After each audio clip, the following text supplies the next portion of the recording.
Hi, I'm Kathryn Ireland, and welcome to my home in the French countryside. Together we're going to celebrate country living and entertaining. Cheers, Kathryn. Thank you for having me. Thank you for coming. In this series, I'm going to give you a peek into my farmhouse, the rooms I've collected, decorated, and loved over the years. Most people, they have hobbies. They knit, they play the piano, they water ski. There's lots of things people do. What I like to do is tinker in my house. We're going to stroll through the gardens, pick flowers for the table, and talk about the joys of gathering friends for long, lazy dinners. I'll take you to villages, markets, and vineyards that inspire me, and share a few of my tricks for making a house feel like a home. Starting with my fabric, of course. So grab a seat at my table and let's spend summer together in my house in France.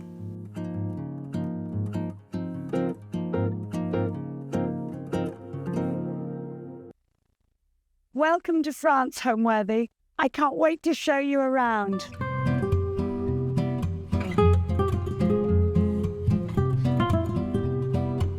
Hi, I'm Kathryn Ireland and welcome to my world. I was brought up in Britain, London, Scotland, the West Country, and I moved to LA when I was 24, and I met a man at a dinner and I married him 6 weeks later. It all happened very quick. But when I was pregnant with my first son, eldest son, Oscar, I was sort of desperate for some reason. My nesting instinct, I wanted to buy a house in France. It was a rather gloomy February, and we were driving down to Provence, which is where most people go. We took a wrong turning, or maybe I took a right turning, and came across this property. I saw this as a sprawling place. I didn't really take it in. I saw it once. I remember I didn't really take into account that the house was uninhabitable and the grounds were filled with old dishwashers and tractors and everything else. And my husband, Gary Weiss, who was part of the original Saturday Night Live, was incredibly hungry. And it was a Sunday morning around 11 o'clock. He hadn't had his bagel. And he just said, if you want a house in France, let's get this. No, let's go have lunch. So I got the house. And then it was, oh gosh, I didn't know what we were doing. I wanted a place where my children would grow up. And I remember when Oscar was born, and I remember telling him about this house in France we'd bought, how fabulous it was going to be, really actually dreading that I had bought this rundown old pile that was going to cost me a fortune, and I was going to spend the rest of my life renovating. So that's how it came about. And really it was the best thing I ever did, because quite honestly, I love living in California. Don't get me wrong. We live near the beach. We have a whole other life. It's the absolute opposite to what we do here. Here it's country and growing fruits and vegetables. And it was living the simple life that children should be living. So at least I got to do that for about 4 months of the year.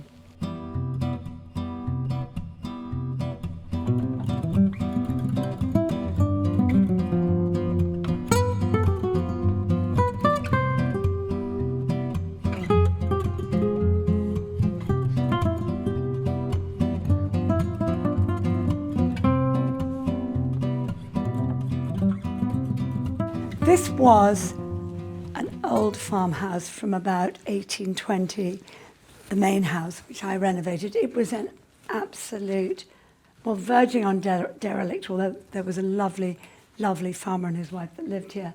But it needed a complete and utter renovation. I really wanted this house to feel unpretentious, which is probably my most favorite word in decorating, unpretentious and livable, because I think so often you get beautifully, beautifully produced houses, but quite honestly, there's nowhere to sit. That's all you get to do in my house. It was a house for my boys to grow up in, because actually I bought the house on my honeymoon. I was pregnant with my eldest son, and I just had this feeling when I came down the driveway, I saw the views. I got the same feeling I got when I saw the Grand Canyon. I went, golly, this is spectacular. I didn't even really look at the house. I thought it can't be that bad. It's a nice big stone farmhouse. I'm sure I can do something with it. It has been 30 years of renovations, and you're always tweaking a house. I mean, you know, just as I finish one thing, we're doing another roof over here. So it's constant. It's a constant love. And actually, most people, they have hobbies. They knit, they play the piano, they water ski. There's lots of things people do. What I like to do is tinker in my house. Obviously, all entryways are different, but I think for this house, because it was a holiday house, and even with other houses I do, I think it's got to be simple. This is the first point anyone sees in a house when they walk in. And I think it's very important to set the stage, colour-wise. I mean, I'm drawn to reds and oranges and yellows. And I always think of a house like a movie. You want to make sure you're at the same movie. You know, you haven't suddenly gone from a love story to a sci-fi. So I think it's important to keep that conversation going throughout. That's what I constantly have to tell my clients. Remember where we are. Let's not just jump somewhere else. So I think that's important for you to remember when you're doing your own house, is how do I make this house consistent? I mean, I've been doing this a long time, so I've got kind of good at it. But I hope I can teach you some of the valuable things I've learned. And by the way, I didn't go to school. I didn't learn about what most designers get to do. I taught myself, and this house has always been my laboratory. So let's take a look at what I've chosen and why I chose it. Everything comes more or less from the flea market. These are actually school drawings of what they'd teach the children. They show you the maps of France, which tells you where you get all the different nuts from, and this one over here where all the fruits come from. They're whimsical. And these bowls, which I think are so fabulous, were used for making the confit, the cassoulet. We're very well known in this part of France for duck. So these bowls were useful items that people had in their farms, as is this table. It's an old workbench. I like taking things from the past and giving them new life. I think it's extremely important. I'm all about the old and really respecting age and, you know, making that things work for today, because quite honestly, there's so much great stuff out there, and we don't need to cut any more trees down necessarily. There's a ton of stuff, and when you come to France or Italy or any of the great markets in Europe, you will see exactly how much stuff there is. Anyway, everything here means something. So I think trying to keep a house as personal as possible is incredibly important.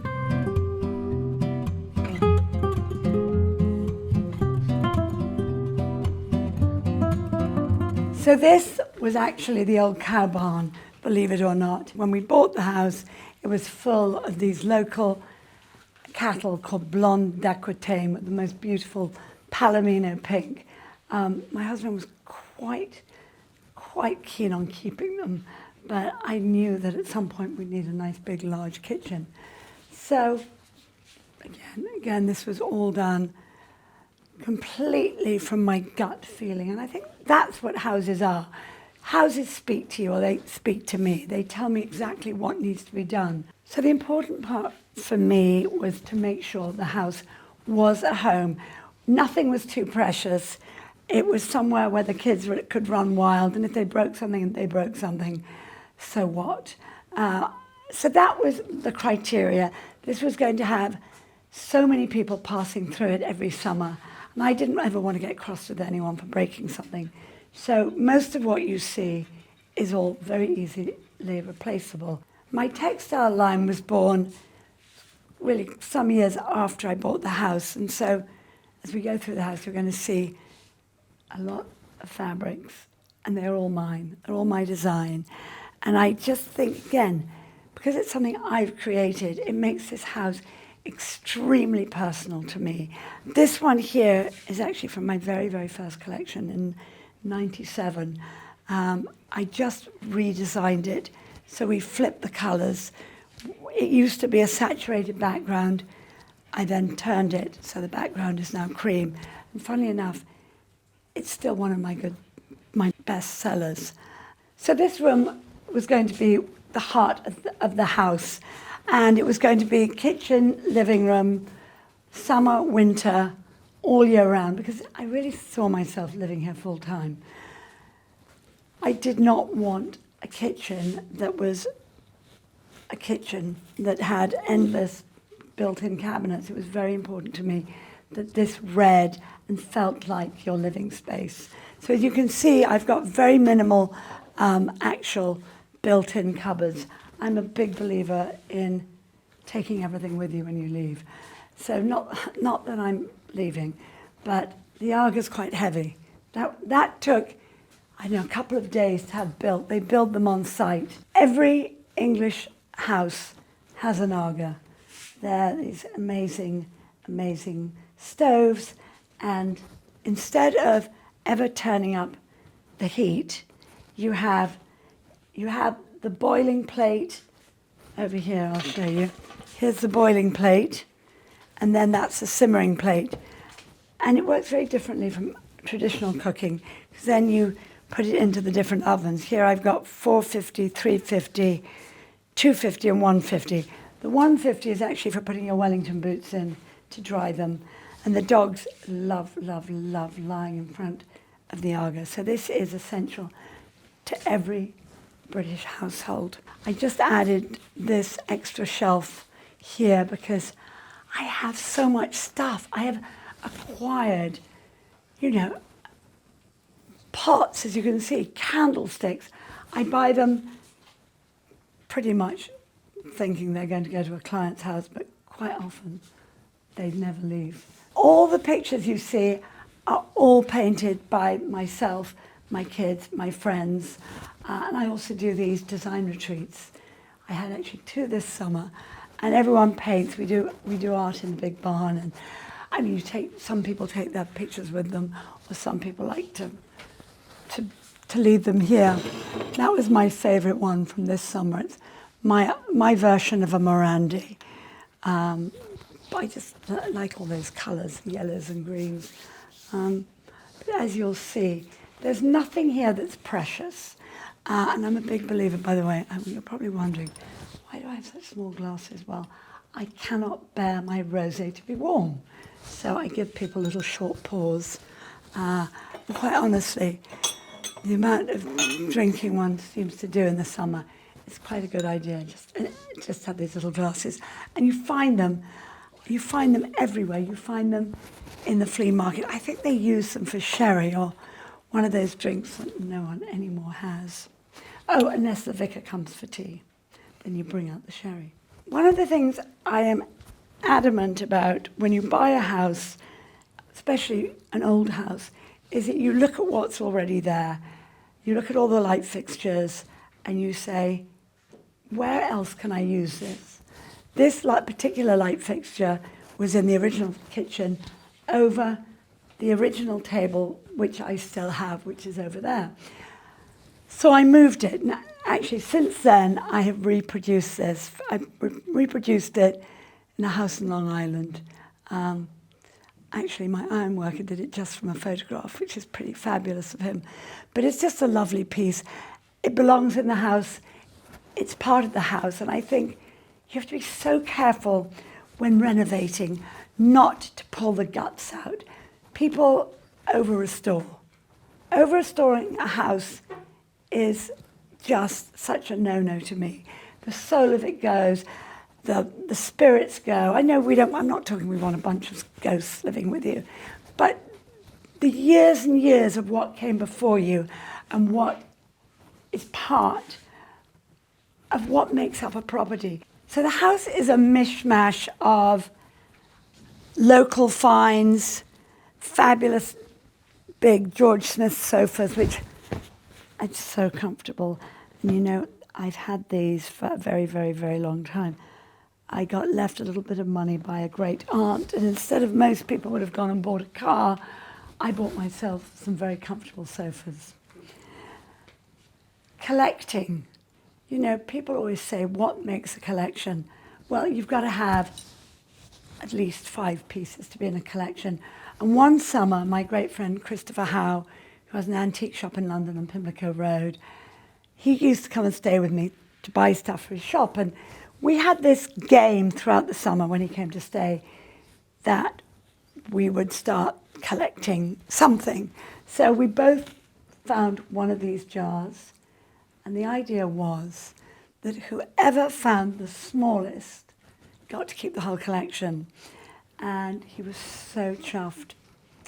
The end of the summer, we put them all up here, and he came with, I can't remember, well, it must have been this one or this one. And he said, done it, my collection. I went, nah, trumped you. Here, and no pun intended. But here we go, look. You'll see that is, oh gosh, there was a lot of getting out the old tape measure. Whose was actually the smallest? But it was very clear. I had the smallest one, so I got to keep the collection. I'm sure you're wondering, oh gosh, is this some decorative feature? Well, actually it isn't. It helps to draw the fireplace. And what I learned, because actually building a fireplace is a very, very, very particular, skillful art. You can never have all the doors closed because it smokes.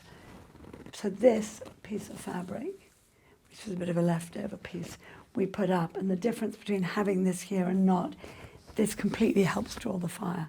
So yes, this was necessary. And I'm a big believer in not pure decoration. I really like things to have a purpose. Some of these pieces actually came from our family home, my childhood flat in London where we grew up, and these were my parents, in my parents' house, and I just recovered them with my son Otis, who has a textile collection, Otis Textiles, in his rather divine coral-coloured corduroy.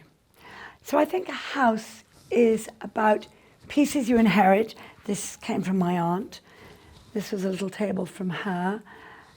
That tray came from her. Throughout the house, you'll see pieces that were inherited pieces. And I just think it's important to have those pieces in your home and incorporate them, because quite honestly, a house can so easily be so sterile, particularly when you're using lots of reproduction. Now, talk of reproduction, these are these wonderful wishbone chairs, which are, at this point, a classic.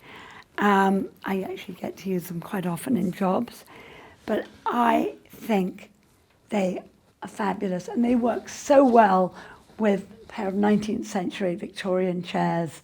These were my friend Nigel Weymouth's drawings of the house when we first bought it. I think he came to stay that very first summer. And the pigeonnier, which is the original farmhouse, that was a drawing of it. There it is there. Here's the barn next door, in the front of the house. And that, we still have a hammock. We've never not had a hammock. I think a hammock is one of the great bits of equipment you can have. You can put a hammock almost anywhere as long as you've got a couple of trees. And also, it's a fabulous hostess present. Well, that's, of course, if you're going to visit someone in the country. Not ideal if you live in the city. So one thing led to another. Chevy Chase was going to be in town.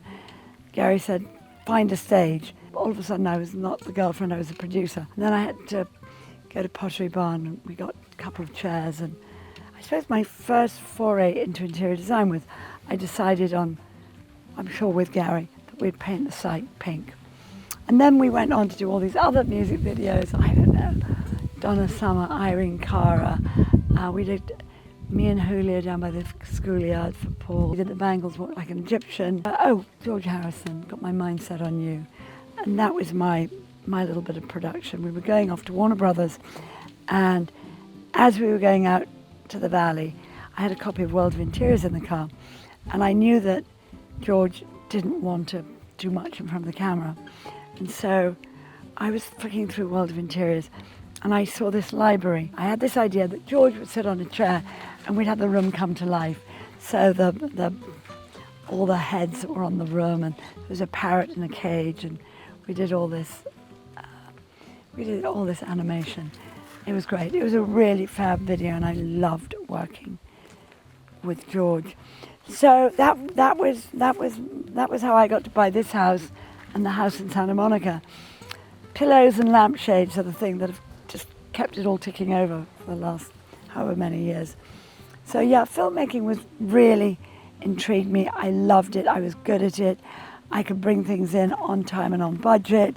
Gary was a genius film director, great at comedy, and we were just a great team. And then 3 boys later, and getting up to be on set got harder and harder. So I got into interior design. Actually, I was saying, Steve must be so bored of hearing this, but Steve Martin came for dinner. My youngest son was 3 weeks old. And he just said how much he liked my house, and he wanted to find a house that was similar, cozy, etc. So my girlfriend, Amanda Pays and Corbin Burnson, Amanda and I had a tiny little shop on Main Street.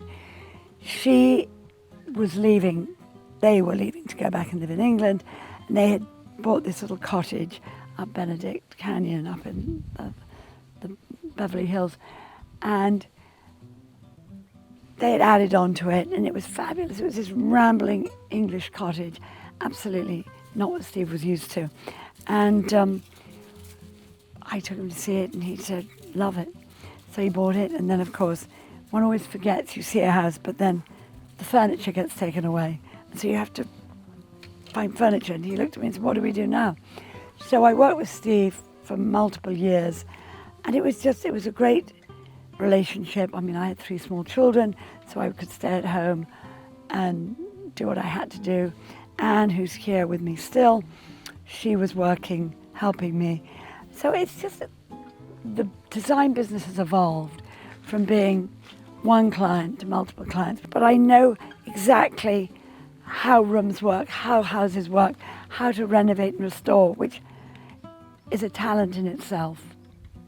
So apart from that, I love textiles, I love colour, and I've been able to grow that business into something which I hope will be my old age pension. I like being on camera, and I like sharing my story and my experiences, because quite honestly, at this point in my life, I like to tell everyone what not to do. And my upcoming book, Tricks of the Trade, is really about not only my tips and tricks, but I'm going to all my fellow designers and asking them what their tricks are. And not only the designers, I'm also going to carpet designers and furniture designers and anyone that's got anything to do with the house, builders, plasterers, people that lay the floors. I want to know what their particular trick is of the trade, because I think this is invaluable information that you can pass on to the next generation.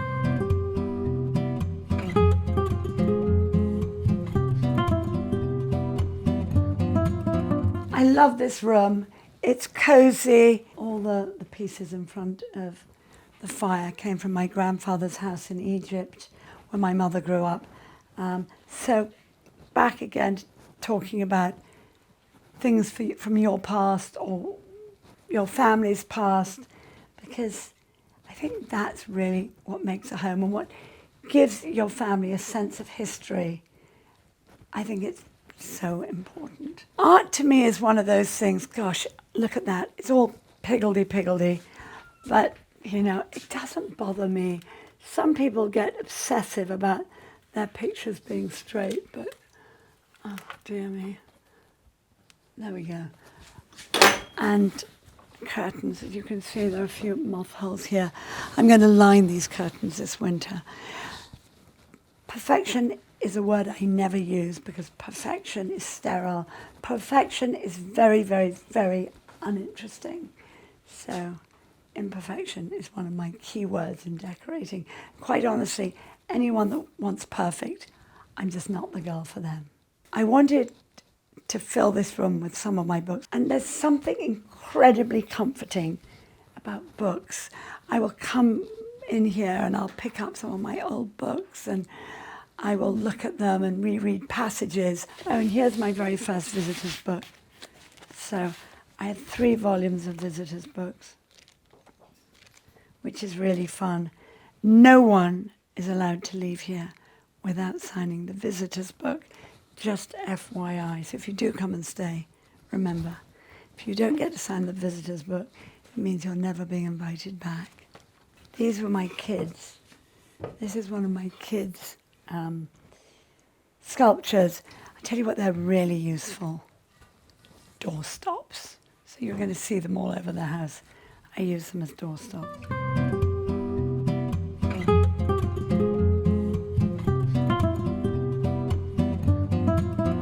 So across from the library is what is now my best guest room.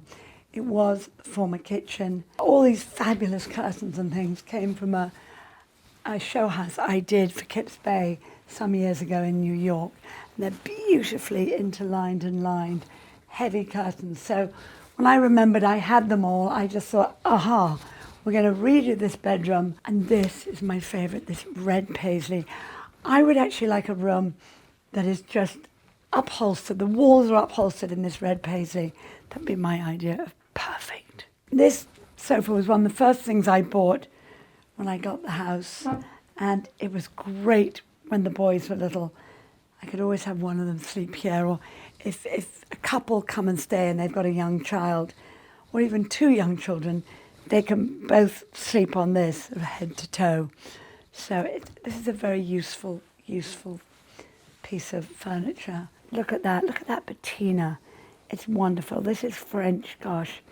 I always get my Louis muddled up, 14th, 15th and 16th. It's one of those anyway. But this is my red ticking from my very first collection, which I still think is as new today as it was then. This has just recently been upholstered when I redid this room. I think the most important thing is having fabulous beds, really comfortable beds, because I know everyone says, oh, well, house guests are like fish. They stink after 3 days. I totally disagree. I love my house guests and I like them to stay and be comfortable. Quite honestly, they can move in with me. What is the point of having a house unless you can fill it with people, friends? I like new friends, I like old friends. I like anyone that brings something to the party, and that brings me on to my design groups I do. Guest rooms. I think it's important to have great books by the bed. Always, obviously, wine, water and wine. But for this show, we'll just have the water part. There's a luxury of also having nothing in the drawers. Nothing worse when you go and stay with someone and, you open the cupboard to hang your clothes and it's just full of someone else's rubbish. It's really one of my pet peeves. I think a luxurious room is when you can arrive, unpack your suitcase. Aha, one of my absolute must-haves in every room is, let me get it out, is a luggage rack. I just don't want people putting their dirty suitcases on my beds. So luggage racks are important. And as you'll see in all the bedrooms, I've got these peg holders for hanging clothes. So these are extremely useful. I'm a visual person. I like to see what I've got. So these I've just learned to put these in every guest room I do. People love them. They really do. Why don't we go and check on lunch? I'm getting a bit peckish. Let's see what Anne's up to in the kitchen.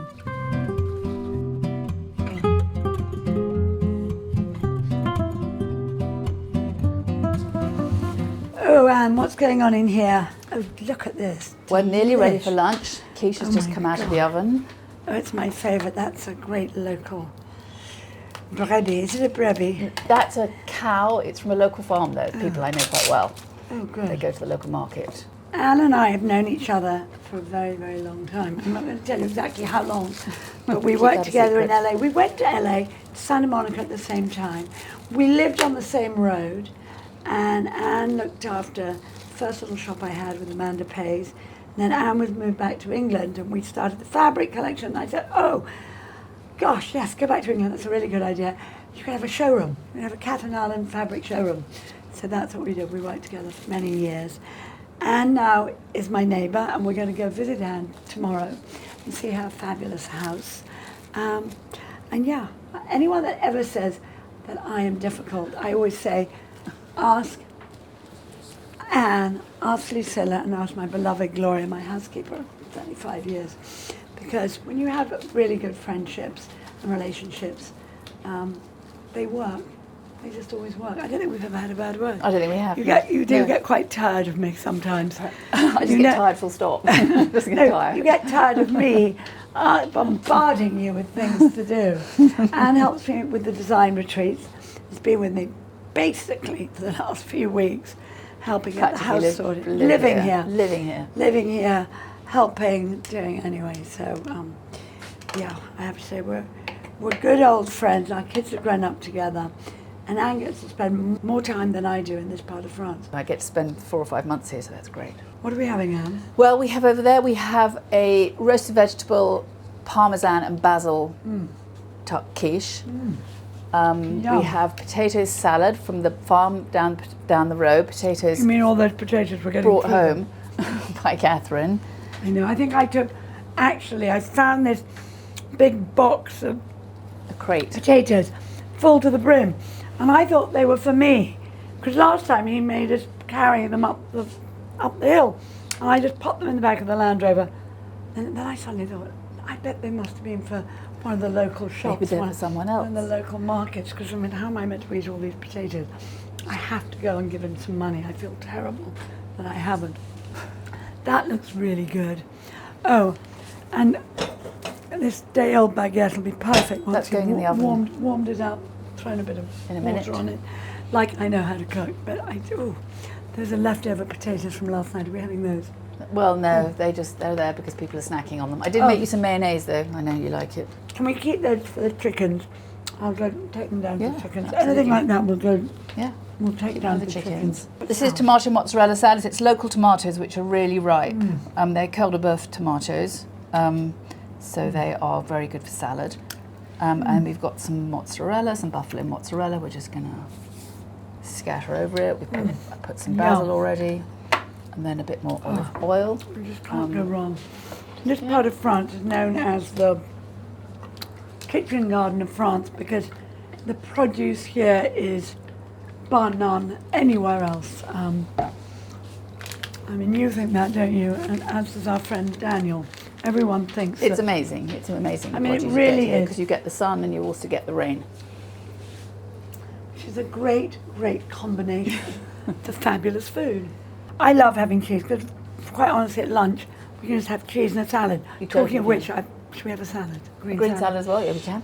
I think so. I The forgot. French would always have cheese before dessert at every meal, and you would have 2 hard cheeses and 2 soft cheeses, one of which should be a goat or a ewe cheese.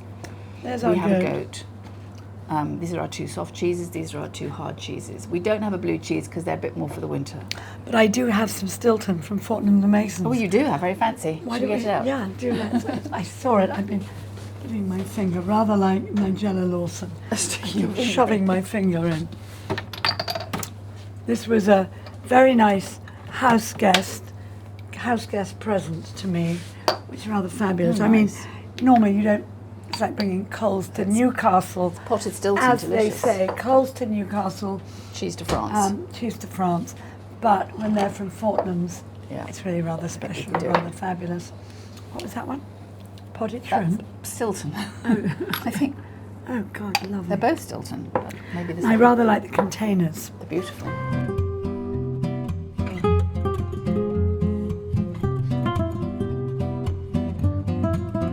You know, lunches to me are pretty much picnic style. It's very, very informal. I think you always need a tablecloth on a table. I don't care, picnic or no picnic. Tablecloths are very important.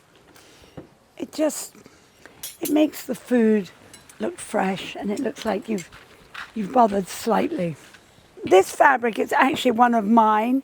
It's one of my wovens that I do in Spain. I'm mad about it. I mean, this is lovely here in the south of France because the colours obviously go with the shutters. They go with life here. It comes in a tan. My living room in Santa Monica is this fabric, but in a tan. And it comes in a double width. And it's lovely. It's got this wonderful breezy texture to it. And it's got that slight feeling of it's a patchwork. And I'm quite the patchwork queen. I won the sewing prize at school for my patchwork quilt when I was about 8 or 9. I wonder whatever happened to that patchwork quilt. And patchwork has always been a bit of a signature. I like making patchwork quilts, patchwork curtains. I think patchworking is a wonderful way to use up leftovers. This is part of my son Otis's collection. We actually used this for his wedding, and we did all the tables in this really wonderful stripe. So I always seem to find my colours, my fabrics, my textures all go together.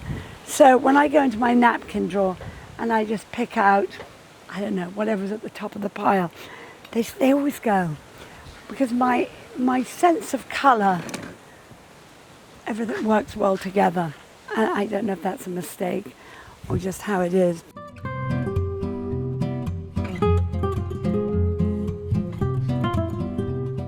Little cheers Yeah. to you, Kathryn. Oh, well, thank you. What do you say, Thank you. asante or something? Asante. Yeah, the English just go cheers. Up your bum is another Cheers. one. Cheers.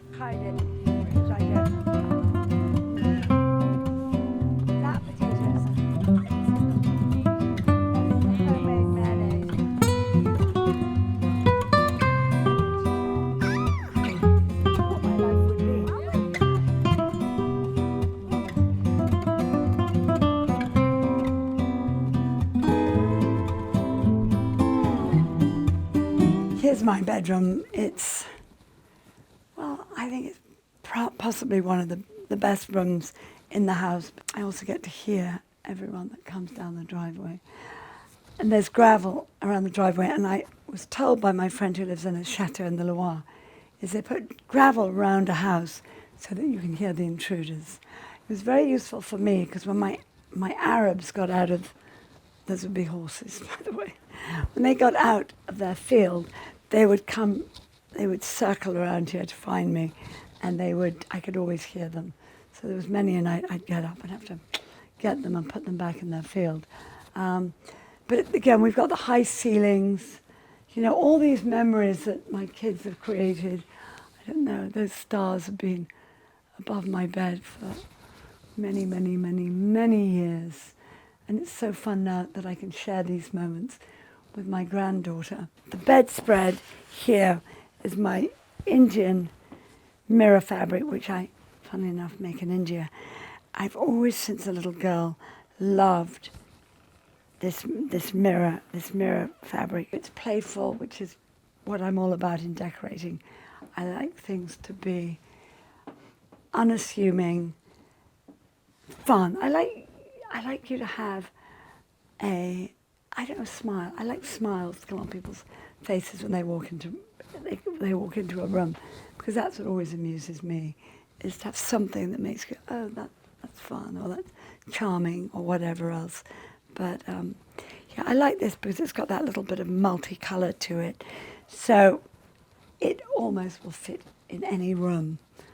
And I'm now down to just doing one pillow, one rectangle versus the 6 or 7 that I used to have on beds. The early Kathryn Ireland had a lot of pillows, but I found that less pillows is more pillows. So one of the things these old houses don't have is much storage, cupboards, places to put things. So one of my tips is find a couple of old brown armoires, which are quite easy to find, and then you paint them the same colour. As you'll see here, these are two odd wardrobes, but because I've painted them the same, they appear as a pair. Obviously, they're more or less the same height, but that's a really good trick that I've learnt. I love to do it. You can do it with any two pieces of furniture. You can do it with two bedside tables. Just paint them, repaint them the same colour, and they just read as if they're a pair. And again, these chairs, which really probably ready for a new slipcover. These are old bedspreads that I bought actually in Los Angeles many years ago, and I turned them into slipcovers. I just love them. Sometimes I just can't bear to part with the good things, and it's not that there's nothing wrong with them, except they are beginning to be a little bit worn out, and they've been washed so many times, because in fact this is Buster's chair. Buster likes to sleep here, and so it's got a little bit bedraggled over the years. This is the window. This is sort of like air traffic control up here, because I get to see a lot of the property. I can see who's coming down the driveway, what's going on at the swimming pool, and across the valley. So this is where I actually typically greet people, because I'm never 100% ready when I have guests over. So I open these windows, and this is where I greeted you all this morning, just from this window.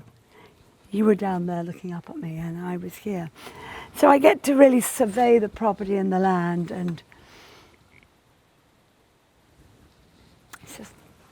it's a good view. This, of course, is my happy place. This is where I come. This is where I have been coming for so many years. And there's something about the continuity of being in a place, having brought up your children and all one's friends that come and stay.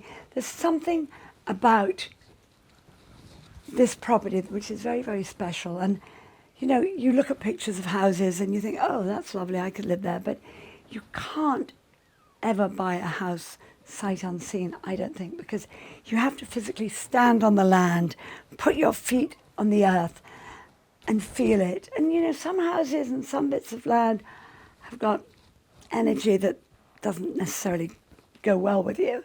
But the minute I came down the driveway and I stood and I surveyed the land and I saw the views, I just went, oh my gosh, this is where I want to be. And I think you get that feeling when it's, you know, it's the right house. If you've looked at any of my books and you've seen, there have been many different versions of this room. So over the years, the fabric has changed multiple times, because I'm in the fabric business. And I love seeing things and living with things that I've designed. This is one of my absolute favorites. It's called the Bouquet. And what's fun about this combination is this is fairly traditional, a rather little traditional. It could be French, it could be English, it's a mixture. But then it's offset by this quirky little mirrored Indian fabric. So I'm all about the juxtaposition and having things that they speak to each other, but they aren't necessarily your the ideal match in most people's mind. They go that with that, but it goes. I think it goes. And as long as you like what it is you see and how you put things together, you can do really whatever you want. There are no rights or wrong in decorating. Up here, I tend to keep the books that I've just read or I'm reading or I want to read, and a lot of them are by my friends. Here's one, my girlfriend Maria Bello, her book, Love is Love, which is a very charming book. Kathryn, my soul sister, let's always play, inspire and create. Love you. your family. So there's that one. Then I've got, I love that, the story of the country house. I'm obsessed by the English country houses. I just love them. Oh, this is a great little book. No, Alan Bennett, House Arrest. There's another little book. Where is it that I'm reading? That was Alan Bennett talking about what he did during COVID. Then here is Dancing with the Red Devil, my friend Sarah Standing. It's her book. It's her memoirs, Love, Hope, Family and Cancer. She grew up, her father was one of the most famous English directors, Brian Forbes, and her mother was the original Stepford wife, Nanette Newman. And so she intertwines her journey with cancer during COVID and her growing up in Hollywood and England. So it's fascinating. I think it's, when you've known people that have gone through things like that and they've actually written about them, it's such a help for other people. And this is another one. This is my lovely Ben Goldsmith. He's almost like my younger brother, but my children's elder brother. God is an Octopus, Love, Loss and Calling to Nature. It's pretty sad, but it's a must read. It was how he got over losing a child in a very tragic accident and how he coped with it and how he basically found his new big passion, which is rewilding. I think it's the most beautifully written book, and whether you can read something sad or not, it's the first chapter's hard. I read it in one sitting going from London to LA, and it makes you laugh outright. 1 minute you're laughing, the next minute you're crying. So yeah, a lot of my books are a little bit more uplifting. Then we can always go to Linda Goodman's Love Signs and decide who you're going to go out with next. So that, if all else fails, go to that. But this was a great book. This was called The Swallow, a biography. It's about swallows and how they migrate. It's quite fascinating that they can go thousands and thousands of miles and then come back. They come back the same way. So that's also a great read. And this, of course, Annabelle, who I've known all my life, who is an extraordinary woman, who was Annabelle's the nightclub, and mother of Ben, and just being a mentor, a huge part of my life growing up. And I have to say, her taste was bar none. And growing up, going to her cottage, Pelham Cottage, which I think this one is about no invitation required, rather like me, no invitation required. This was about life growing up in London in her little cottage. So those are all great little books. And, I like a book that you can just come in, sit down and pick up. You don't have to get into that. You've got to read the whole book. You can just pick it up, read a chapter and move on. Come on. On that note, let's move on.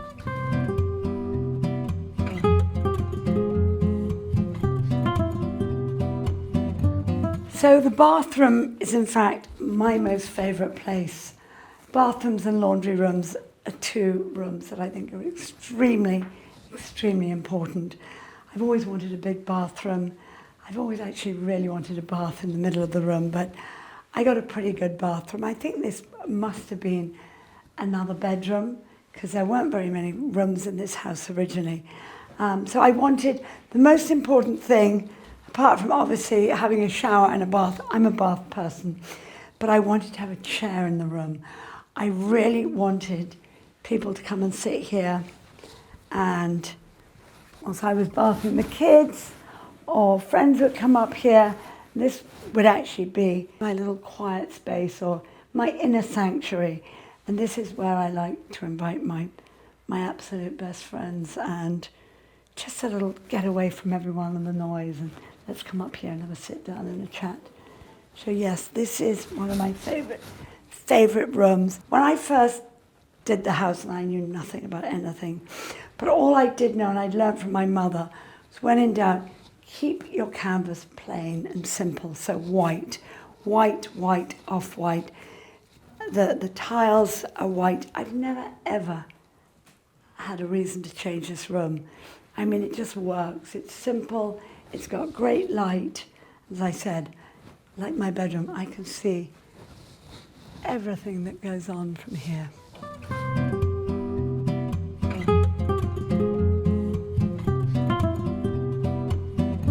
So this is my favourite room. I know I said the bathroom was my favourite room. I've said so far every room I go into is my favourite room, but this is my real favourite room because, as you can see, this was once a hayloft. We've got this huge ceiling height, so it's just a great space. We watch movies here. I've got this wonderful table that actually I found in Anne's garage. It was an old French telecom board table. We've had Thanksgivings up here. Well, I did all of this. I mean, architecturally, I put in all the windows because there were no windows. There was a very small door over there that allowed them to bring the hay in. Otherwise, this was one dark big barn. So yes, this was my last big venture. I don't think I've got much else to do on the property because I've done, you'll see, I'll show you the outbuildings later on when we do the garden. I put in this fireplace here. So in the winter, this is a really cozy room. We watch movies, we have dinner. It's just great. So it's a wonderful all year round house. I got to give it to Whitney Robinson, who was then editor-in-chief of Elle Decor. He said, how do you get 100 top designers in a room together? He got us all, we all had to have these little models made of each other. And that's how he did it when they were giving the awards. I've been on the Elle Decor top 100 list since Margaret Russell started it in, gosh, however many years ago. And so, yes, it was kind of a clever idea. So I've got my little figurine, little mini me. That belongs up there. I haven't yet found what's going to go up there. But quite honestly, not every space has to have something on it. And I feel because I've got my Mona Lisa over there, I don't really need anything here to overpower poor Mona Lisa. My granddaughter, who'd been to the Louvre, aged 2, came in and she looked and she said, "You have a big Mona Lisa." No, I'm kidding you not. She knows, she can speak French, Spanish and English. Well, let me tell you, she can count to 10 in all those languages. But I love that she immediately knew what my Mona Lisa was. This room is a real mishmash of things, and it's how any workspace should be. But I need space, I need floor space, I need table space. I like to throw fabrics on the ground and look at them and see what goes with what. You know, this is how I design. Seriously, I'm very much all about looking at things, looking at them from a distance, and just playing around. I find this very therapeutic, doing this, putting fabrics together, scheming rooms, because I'm all about the fabric. My rooms start with the fabric. And I'm lucky enough now, I've got my son Otis Textiles. He's in the business. We share a warehouse in LA, and he does a ton of things that, even though his brand, as he keeps reminding me, is very different from my brand, they two work together. They're very simpatico. This is part of my new collection. It's actually going to be an outdoor collection, or as they say, performance fabric. And these are just two of the designs, that nice wide stripe, and then this other stripe. So that's the beginnings of two different designs. So I'd been working on some of my past designs, turning them into wallpapers. Wallpapers are so in right now. So, not that I like to be in, I'm not that kind of girl. I'm fairly out. But we've been working on these. That's a fab wallpaper. I've done that in quite a few houses right now. And what's really fun is, you know, my fabrics, and how they go with other people's fabrics. Because when you hire me as a decorator, don't think for a minute that you need to use my fabrics. I mean, it's great if you want to, but I always give clients a fairly good selection. 3 is plenty. And if they can't make a choice out of the 3 that I've given them, then I'm probably not the right designer for them. Some of my gifts from some of my famous house guests, the green pot Barbara Streisand gave to me when she came to stay. I know, Barbara Streisand actually was here. That was divine, really a lovely, lovely gift. So this is just a collection of different things from different periods of my life. A couple of photographs from 2 of my son's weddings. One wedding was here, in fact. Courtney and Otis got married here. It was really lovely. If you like, I'll show you some of the pictures of the wedding. And then my eldest son, Oscar, he got married in Ojai. Another place close to my heart, because I did have the most amazing Wallace Neff house there, which I sold to Reese Witherspoon. And now someone else has bought it. And actually, I've been back to see it, and I've actually stayed there. A very old picture. There's my younger brother, Robert, his best friend, Dominic, my little boy, Otis, and there's Meg Ryan. She came to stay here a few times when she was doing a movie in Paris. So this house, for some reason, has been Mecca. It really does attract people from all over the place. And this part of France where, I mean, it's one of the most beautiful parts of France. It really is. It's completely unspoiled. I've got a few friends that moved here. Nurse Ratchet, Louise Fletcher. She stayed with me many times. One day she said, what if I wanted to buy a house? And she bought a house just over that way, not far away. And then my friends, Art Linson and Fiona Lewis, they bought a very pretty little chateau the other side of the village.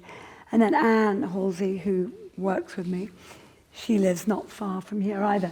So I've got this nice group of friends that are all within striking distance. But basically, when I come here, I like to stay at the house. I don't really like to go out that much, apart from going to the flea markets, going to the odd medieval hilltop town. I like really just to stay here, potter, work, deadhead the roses and the geraniums, and just, it's my way of unwinding. I mean, I spend my life working on houses, typically other people's houses. So when I'm here, it's all about me and this house, apart from the fact I can work here.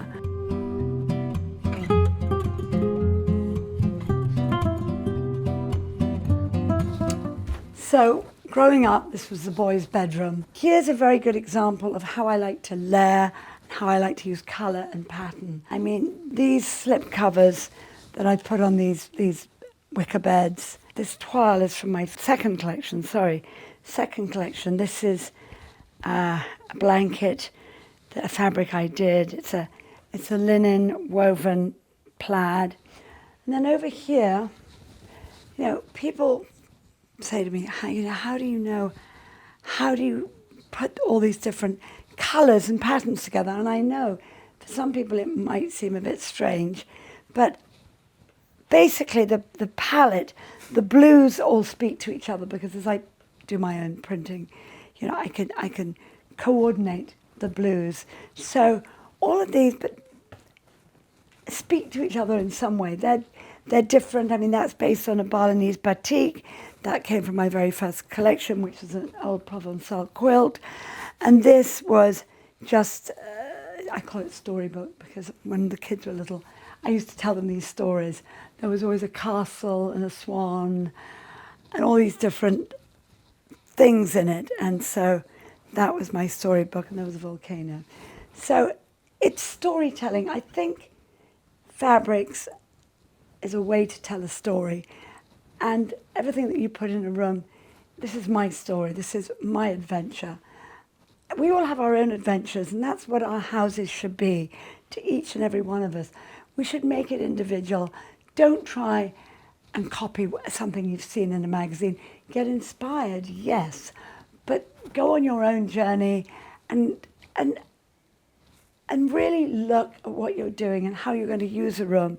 For example, this is a guest bedroom. Now I've got other bedrooms that have got queen beds and king beds, but I love having one room where I have two twins. It just means that, I don't know, you can have girlfriends come and stay. My kids will have friends, well, two of them are married, but when Louis comes and he's got two friends come and stay, they can share a room. I just think it's very important to have a couple of twin beds somewhere. Oh, and this, first of all, I'm going to show you here's my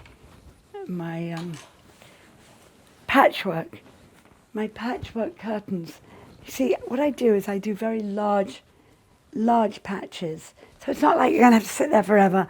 I'm not doing them by hand. We sew them by machine. But you know, when you've got leftover bits of fabric, which I do, then I add them together. But funnily enough, I use them. They've become sort of a signature of doing patchwork somewhere in a house. And I thought they were fun and a little bit irreverent, and I don't know, they're playful. I think that's the word I like, playful. And when money is really, really an object, this is an easy peasy thing to do when you haven't got quite enough for an armoire. Look what I did. I did this when I first bought the house because I needed somewhere to hang things. And you know, 30 however many years later, I've never changed it. It's so useful. It's sort of a timeless. Timeless is a word that's important when you're decorating, because when you make mistakes in decorating, they're very expensive mistakes. So I think you've always got to go with something you're sure about and something that's useful. I think decorating is all about useful. When I first got the house, I just got this seagrass because that was what my budget allowed. Since then, you know, my travels, I picked this up in Morocco, and it's soft and it's some colour, and I like the pattern, and it speaks to the curtains and everything else that's going on in the room. And then, of course, you've got the gingham lampshade. And I'm just so grateful that I have all these friends that are artists. And here's Constantine Kakanias's drawing he did of me, the boys, meeting Mrs. Tependeris, who is his alter ego. I've got another good-sized bathroom here, which I must say I love. And when it comes to doing extra bathrooms, I mean, you know, I think you can always find a great poster to put up on the wall. But it's fairly utilitarian, this room. It's got, you know, it's got the table to put your cosmetics and things on. There's nothing worse than going to a house where you can't put anything. There's nowhere to put things. So I like to keep these rooms really plain so that when you are a guest, for the time that you're staying with me, you make the room your own and you can unpack and just sort of feel it's yours. Oh, this is one of my favourite little pieces. I bought this, gosh, I hadn't even had my third son. Fran Drescher came to stay. She and I went running around the place.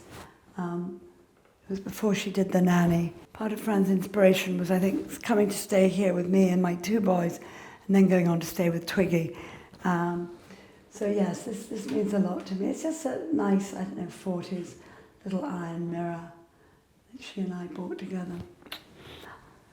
But yeah, there are some things that just don't need to be changed. So having been behind the camera for so many years, I really, really enjoyed doing Million Dollar Decorator. We did 2 seasons for Bravo. We were an ensemble cast. There were 5 of us, and we got to do houses.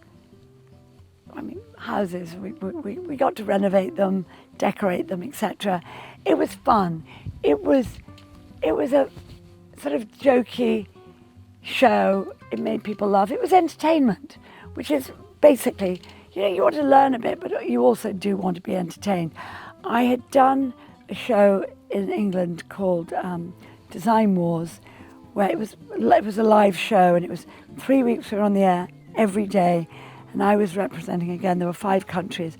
I was representing the UK, and we all had to do up our house in the style of our country, and the audience got to they got to dial in and say who they liked the best. So that was fun. I got very good. I got used to being on camera and having to do things once. There wasn't time to go back. So I do really, really enjoy it. And that's why working with Homeworthy is sort of a dream come true, because I get to tell my story the way I'd like to tell it for everyone that's going to watch. And I think there's so much behind the scenes that one really wants to know.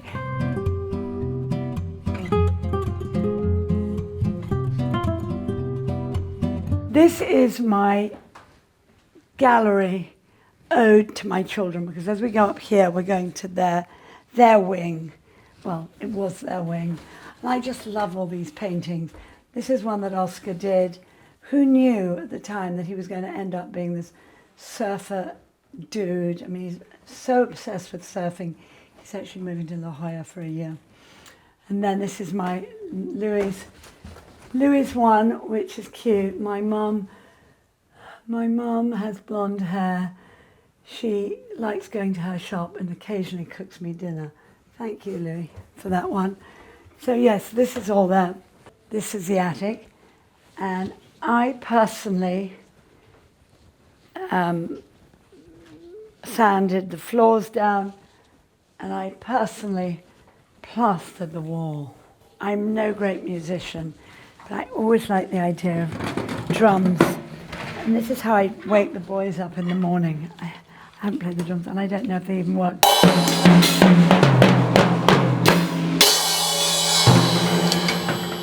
We had a rather famous drummer to stay. He lived here one winter, and his name was Budgie. The deal was he had to teach my boys how to play the drums, or how not to play the drums. But it was a great way to get them up in the morning, and they've just always remained here, because every now and again I will come up and take it out on these drums. So yeah, these are staying. My philosophy on interior design is to make a house a home, you've got to keep it somewhat whimsical, somewhat exciting. I always want there to be something in the room that makes you smile. And I think that's really what I enjoy the most, is making homes for people that they can live in. They can live in. You know, everyone's different. I mean, I've worked for single people, I've worked for people with 6 children, 12 animals. I've worked for so many people, and basically I get to know who they are and what they want out of a home, and then I can help them. And, you know, not everyone is the perfect client. I mean, sometimes you just have to say no. Well, thank you so much, Homeworthy, for coming and visiting me here in southern France. It's been a joy to show you my house, to show you what I get up to in the summers. This really is an extraordinary part of the world. It's very important historically, religiously. We've had all the Cathars, we've had endless wars, we've had the Count of Toulouse meeting the King of Paris, and I promise you, on my land, there must be so many relics, so much. I just need to get one of those metal detectors. We're going to go and see some hilltop towns. We're going to go and visit a house that I did up, and I want you guys to come along with me. It's been great. I'm looking forward to showing you other things. Thank you again. Thanks for watching. Be sure to go to homeworthy.com for exclusive content, shopping guides, and so much more.